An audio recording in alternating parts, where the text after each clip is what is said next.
Bonjour à tous, je continue à vous partager des extraits du livre du cardinal Ratzinger, Foi chrétienne hier et aujourd'hui. Cela ne veut pas dire qu'il faille tout laisser comme par le passé et supporter les choses telles qu'elles se trouvent être. Supporter peut aussi être une attitude extrêmement active, une lutte pour que l'Église devienne toujours davantage celle qui porte et supporte. Car l'Église ne vit qu'en nous-mêmes, elle vit de la lutte des pécheurs pour arriver à la sainteté, de même d'ailleurs que cette lutte vit du don de Dieu sans lequel elle ne serait pas possible.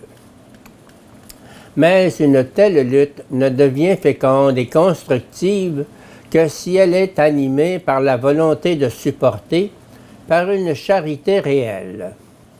Et nous voilà arrivés du même coup au critère qui doit servir continuellement de norme à cette lutte et à cette critique pour une meilleure sainteté.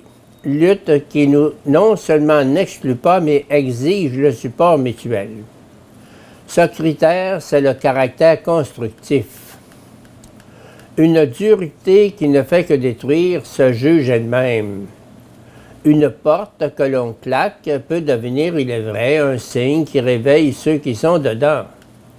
Mais l'illusion qui consiste à croire que l'on pourrait construire davantage dans l'isolement que dans la communion n'est justement qu'une illusion, exactement comme l'idée d'une église de saints au lieu d'une église sainte, qui est sainte parce que le Seigneur prodigue en elle le don de la sainteté, sans aucun mérite. Par là, nous sommes déjà arrivés à l'autre expression que le credo emploie pour désigner l'Église. Elle est appelée catholique. Les nuances de sens que ce mot doit à son origine sont variées. On peut dégager toutefois une idée principale qui est décisive dès le départ. Ce mot renvoie dans un double sens à l'unité de l'Église. Il y a d'une part l'unité locale. Seule la communauté unie à l'évêque est Église catholique, non les groupes particuliers qui, pour quelque raison que ce soit, s'en sont séparés.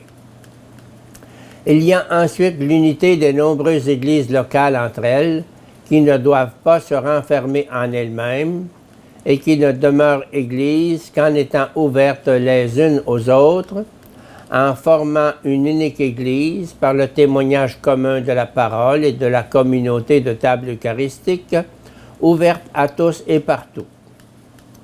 Dans les commentaires du Credo, l'Église catholique est opposée à ces Églises qui ne subsistent que dans leurs provinces respectives et qui contredisent ainsi la véritable essence de l'Église. Ainsi, le mot catholique exprime la structure épiscopale de l'Église et la nécessité de l'unité entre tous les évêques. Le symbole ne contient pas d'allusion à une cristallisation de cette unité dans le siège épiscopal de Rome. Ce serait une erreur d'en conclure qu'un tel point d'orientation de l'unité ne serait qu'une évolution secondaire. À Rome, où notre symbole est né, cette idée était devenue très tôt une composante de catholicité, sous-entendue comme allant de soi. Il est vrai cependant que ce point n'est pas à compter parmi les éléments primaires du concept de l'Église et ne peut à plus forte raison être considéré comme sa véritable clé de voûte. Les éléments fondamentaux de l'Église sont bien plutôt le pardon, la conversion, la pénitence, la communauté eucharistique et à partir d'elle la pluralité et l'unité. Pluralité des églises locales qui cependant ne demeurent églises que par leur insertion dans l'organisme de l'unique Église.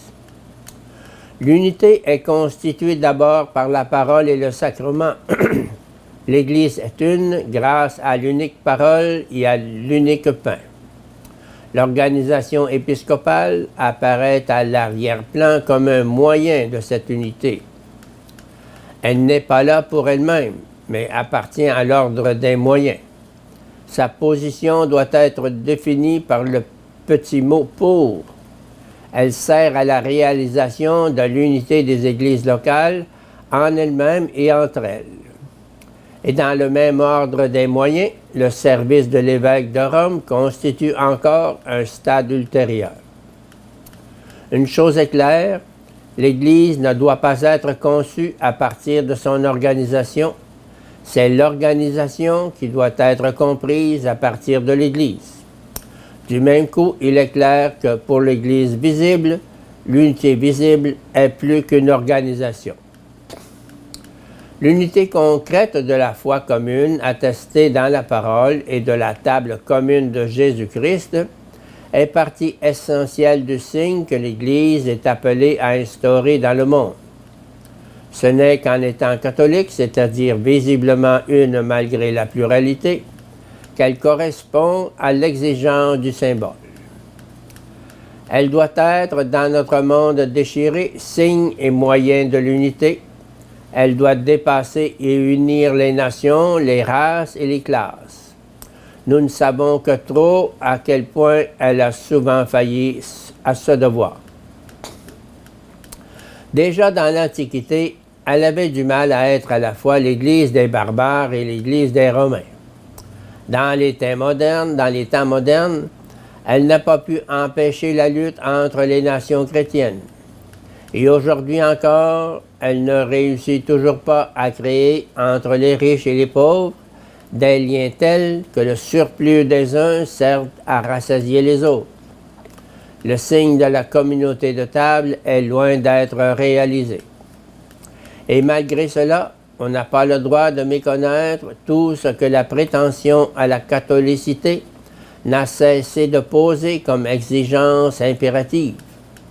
Mais avant tout, nous devrions, au lieu de faire le procès du passé, entendre l'appel du présent et nous efforcer aujourd'hui de faire de la catholicité non pas seulement l'objet de notre confession de foi dans le credo, mais une réalité concrète dans la vie de notre monde déchiré.